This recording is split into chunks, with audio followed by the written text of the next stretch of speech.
एक वक्त का जिक्र है। पंजाब के एक खूबसूरत से गांव में ईद का चांद नजर आने वाला था। पूरा गांव रमजान के आखिरी दिनों की रूहानी फजा में डूबा हुआ था। गलियों में मिट्टी की खुशबू थी। मस्जिद से कुरान की तलावत की आवाज आ रही थी। छतों पर बच्चे चांद देखने के लिए बेचैन खड़े थे।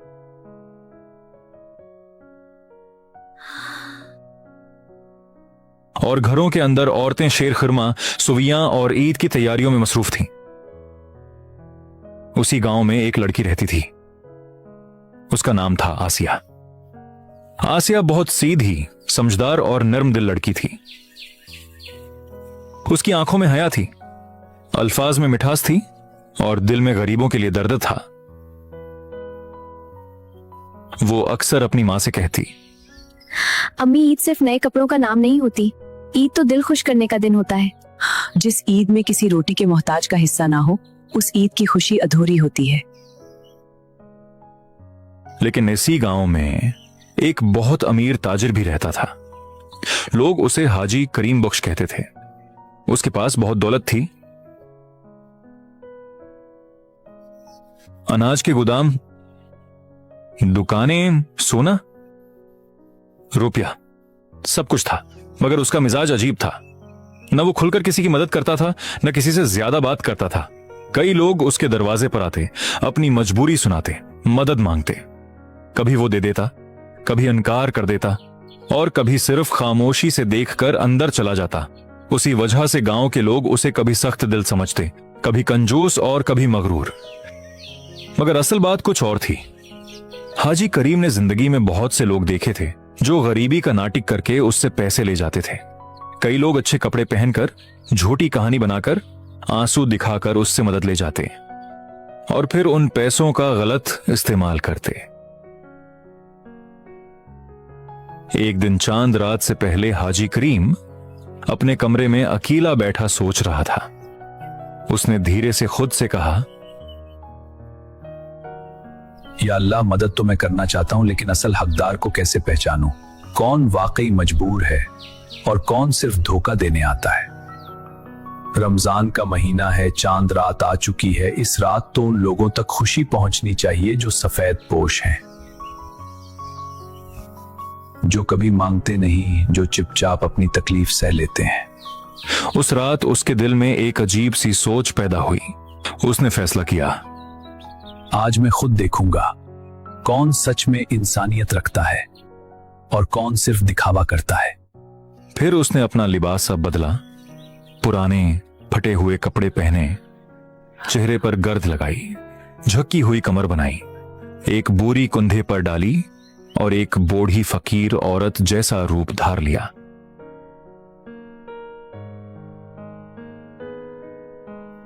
चांद रात का समा था। आसमान पर हल्की सी चांदनी फैली हुई थी। बच्चे मेहंदी लगे हाथों के साथ हंसते खेलते फिर रहे थे।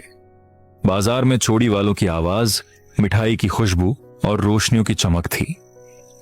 लेकिन उसी रोशनी के दरमियान कुछ घर ऐसे भी थे जहां अंधेरा ज्यादा था और उम्मीद कम। हाजी करीम फकीर औरत के रूप में गांव के अमीर लोगों के दरवाजों पर जाने लगा। सबसे पहले वो एक बड़ी हवेली निमा घर के बाहर गया। अंदर रोशनियां जगमगा रही थीं। दस्तरख्वान सजा हुआ था। बड़ा इफ्तार पार्टी का इंतजाम था। मेहमान हंस रहे थे, बर्तन चमक रहे थे और हर तरफ नफीस खुशबू थी। फकीर बनी हुई वो औरत दरवाजे के पास खड़ी हुई और कमजोर सी आवाज में बोली, बेटी, अल्लाह के नाम पर कुछ दे दो। रोजादार हूं, बहुत भूखी हूं, इफ्तार करवा दो।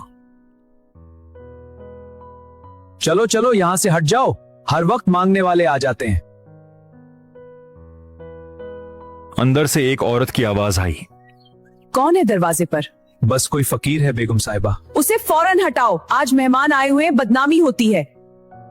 फकीर ने फिर धीरे से कहा, बेटी, सिर्फ एक खजूर ही दे दो, रोजा खोल लूं। लेकिन जवाब में दरवाजा जोर से बंद कर दिया गया। फकीर ने सिर झुका लिया। उसने कुछ ना कहा और आगे बढ़ गया। फिर वो दूसरे घर गया। वहां भी दावत थी। वहां से भी जवाब मिला, काम क्यों नहीं करती? हर वक्त मांगना ही सीखा है। तीसरे घर पर एक आदमी ने तंज से कहा। आज चांद रात है, सबको पैसे चाहिए, तुम लोग तो उसी दिन निकलते हो।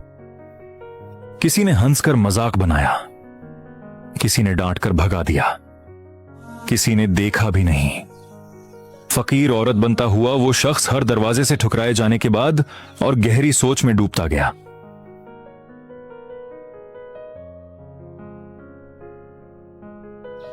लोग रोशनियों में डूबकर अंदरूनी अंधेरों को भूल गए हैं। इफ्तार की मेजें भर गई हैं, मगर दिल खाली हो गए हैं। थोड़ी देर बाद वो गांव के किनारे पर पहुंचा। वहां कच्चे घर थे, पुरानी दीवारें, मिट्टी का सहन और जिंदगी की सख्ती हर चीज से साफ नजर आती थी। एक पुराना सा घर था जिसका दरवाजा लकड़ी का और थोड़ा टीढ़ा था। अंदर से हल्की सी रोशनी आ रही थी। फकीर ने धीरे से दरवाजा खटखटाया। अंदर से एक मर्द की आवाज आई। कौन है? भाई, रोजादार हूँ, भूखी हूँ, इफ्तार के लिए कुछ मिल जाए तो अल्लाह तुम्हें बरकत दे रहा है। दरवाजा खुला। सामने एक दबला पतला गरीब आदमी खड़ा था। कपड़े सादा थे, चेहरे पर थकन थी, मगर आंखों में शराफत और ईमान की रोशनी थी। उसका नाम था रहमत अली। उसने फकीर को देखा, फिर फौरन आसमान की तरफ देखा। उसी वक्त मस्जिद से अजान की आवाज गूंज उठी। अल्लाहु अकबर, अल्लाहु अकबर। रहमत अली ने फौरन अदब से कहा, अरे अम्मा, अंदर आ जाइए, पहले रोजा खोल लीजिए। भूखे को दरवाजे से वापस कैसे भेज दूं? फकीर ने उसकी आंखों में देखा। वहां न नफरत थी, न शक, न तकबर, सिर्फ इंसानियत थी। फकीर को अंदर बिठाया गया। घर छोटा था। एक पुरानी चारपाई, एक कोने में मिट्टी का चौलिहा, 2-3 बर्तनों के अलावा कुछ खास न था। रहमत अली की बीवी ने पुरानी सी थाली में 2 खजूर, थोड़ा सा पानी और थोड़ी सी रोटी रखी। उसने शर्माते हुए कहा, अम्मा माफ कीजिएगा, घर में ज्यादा कुछ नहीं है। बेटी, यही तो बहुत है, अल्लाह तुम्हें खुश रखे। फिर सबने मिलकर इफ्तार किया। घर में खाना कम था, मगर मोहब्बत बहुत थी। रोटी सूखी थी, लेकिन नीयत पाक साफ थी। इसी दौरान उस घर का छोटा बेटा, जो चांद सा मासूम था, अपने बाप के पास आया। उसकी आंखों में उम्मीद थी, मगर चेहरे पर उदासी। अब्बा, आज चांद रात है ना? हाँ बेटा। अब्बा, कुल ईद है, मेरे दोस्तों ने नए कपड़े लिए हैं, नए जूते भी। आप मेरे लिए कब लाएंगे? मैं भी कल अच्छा सा कुर्ता पहनूंगा ना। ये सुनकर घर में एक पल के लिए खामोशी छा गई। रहमत अली ने अपने बेटे को प्यार से सीने से लगा लिया। उसके चेहरे पर मुस्कुराहट लाने की कोशिश की, मगर आंखें बोझल हो गईं। बेटा, अल्लाह करेगा तो सब हो जाएगा। लेकिन अब्बा, आप हर बार यही कहते हो। कल ईद है। अम्मा, नई ईद की कपड़े। बेटा, जिद नहीं करते, अल्लाह सब देखता है।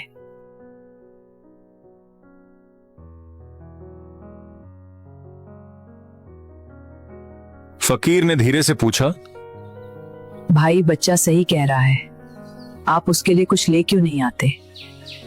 रहमत अली ने हल्का सा मुस्कुराने की कोशिश की, फिर नीचे देखकर बोला, अम्मा, क्या बताऊं, रोज मेहनत करता हूं मगर गुजारा मुश्किल से होता है। रमजान भर सोचा था कि थोड़े पैसे जमा कर लूंगा, मगर कभी दवा लेनी पड़ गई, कभी राशन, कभी बिजली, कभी किसी और जरूरत में खर्च हो गए। अब ईद सर पर खड़ी है और जेब खाली है। बस अल्लाह से उम्मीद है, वही बेहतरीन कारसाज है। फकीर खामोश चाप सुनती रही। रहमत अली ने फिर कहा, लेकिन एक बात जरूर है अम्मा, मैं किसी के आगे हाथ नहीं फैलाता। मेरा रब देख रहा है, जब उसे मंजूर होगा वो खुद रास्ता बना देगा। ये अल्फाज सुनकर फकीर के दिल में तूफान उठ गया। सुभान अल्लाह, ये वो लोग हैं जो सच में हकदार हैं। न शिकवा, न मांगना, न दिखावा, बस सब्र, बस तवक्कुल। फकीर ने इफ्तार मुकम्मल की, दुआ दी और उठकर चला गया। जाते जाते उसने सिर्फ इतना कहा, अल्लाह तुम्हारे घर में अपनी रहमत नाजिल करे। आमीन। और अल्लाह आपका भी भला करे। फकीर वहां से निकल गया। लेकिन कहानी अभी खत्म नहीं हुई थी। रात और गहरी हो गई। चांद आसमान पर नर्म रोशनी बरसा रहा था।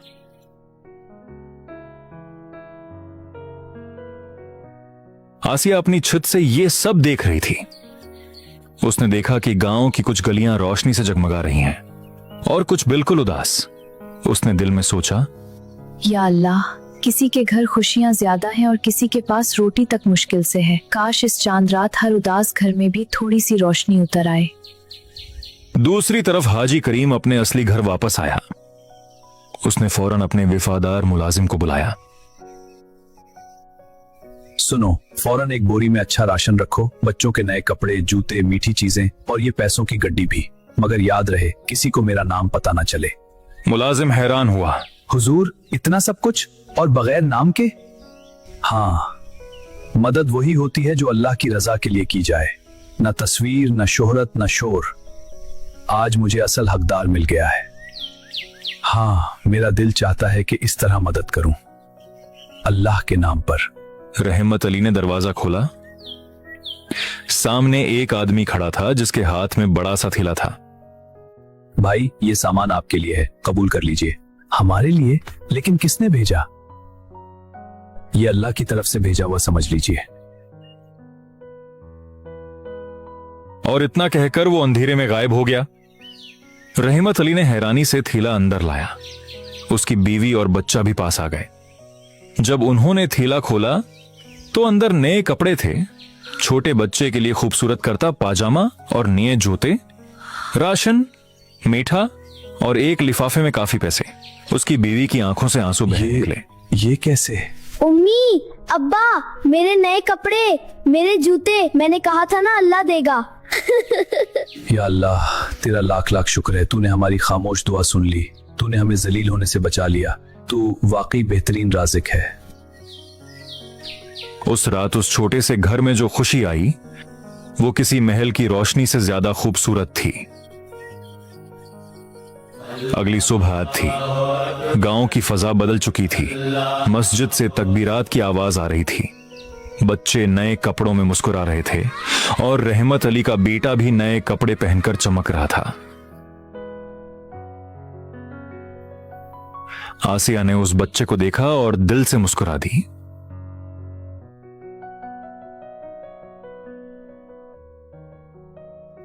लेकिन गांव में एक और बात हुई। सुबह सुबह खबर फैल गई कि हाजी करीम ने इस ईद अपने गोदाम का हिस्सा चुपचाप कई गरीब घरों तक पहुंचवाया था। किसी को यकीन नहीं आ रहा था।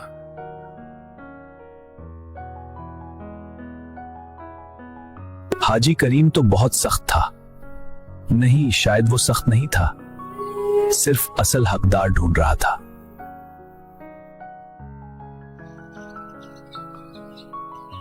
आसिया ने यह सुना तो उसके दिल में अजीब सी रोशनी उतर गई। उसने अपनी मां से कहा, उम्मी, अब समझ आया, हर खामोश इंसान बुरा नहीं होता। कुछ लोग आवाज से नहीं, अमल से बोलते हैं। उसकी मां ने प्यार से कहा, बिल्कुल बेटी, और असली नेकी वो होती है जहां देने वाला भी छुप जाए और लेने वाले की इज्जत भी महफूज रहे। उसने अदब से सलाम किया। अस्सलाम वालेकुम हाजी चचा। वालेकुम अस्सलाम बेटी आसिया। आसिया कुछ देर खामोश रही, फिर धीरे से बोली, चचा, कल रात गांव में किसी ने कई घरों में खुशी बांटी। अल्लाह उस शख्स को बहुत अजर दे। हाजी करीम ने हल्का सा मुस्कुराकर आसमान की तरफ देखा। बेटी, कभी कभी अल्लाह इंसान को दौलत इसलिए देता है कि वो उसे अपना समझ कर ना बैठ जाए, बल्कि दूसरों तक पहुंचाए। और याद रखना, सबसे खूबसूरत मदद वो होती है जो किसी की इज्जत बचाते हुए की जाए। असल नेकी वो नहीं जो लोगों को दिखाई जाए। असल नेकी वो है जो अल्लाह की रजा के लिए की जाए। ऐसी मदद सबसे बेहतरीन होती है जहां लेने वाले की इज्जत महफूज रहे और देने वाले का नाम भी छुप जाए। चांद रात की सबसे बड़ी खुशी नए कपड़े नहीं, किसी उदास घर में उम्मीद का चिराग जलाना है।